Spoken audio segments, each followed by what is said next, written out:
Hello and welcome to this lesson on the dual impact of temperature on reaction rates. In today's lesson, we will understand how temperature increases both the energy and frequency of collisions in a chemical reaction, and understand how these changes fulfill the criteria for the factors affecting reaction rates.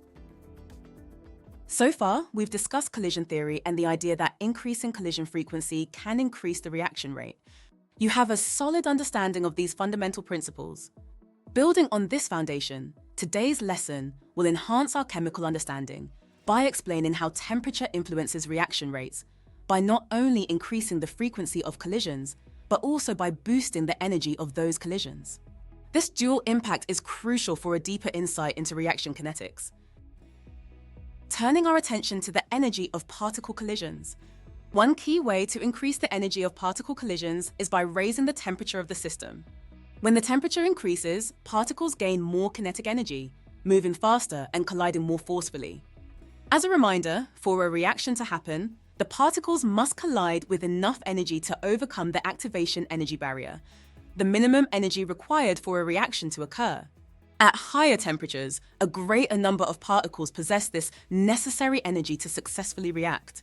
Thus, by increasing the temperature, we're boosting the chances that particles will collide with enough energy to surpass the activation energy barrier, making reactions more likely to happen. Not only does a rise in temperature make collisions more energetic, but it also increases how frequently particles collide. As particles move faster, they bump into each other more frequently. This boost in the number of collisions also contributes to an increased reaction rate. The combination of increased collision frequency and increased collision energy has a disproportionate effect on the reaction rate. Even a small rise in temperature can cause a large increase in reaction rate because both factors, collision frequency and energy, are being amplified. This dual impact explains why reaction rates typically increase with temperature. Not only are there more collisions, but these collisions are also more likely to be successful. For example, raising the temperature by just 10 degrees Celsius can often double or even triple the reaction rate.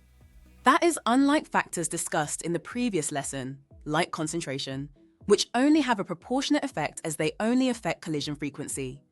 By understanding how temperature affects both the energy and frequency of particle collisions, we can better grasp how temperature influences the rate of chemical reactions.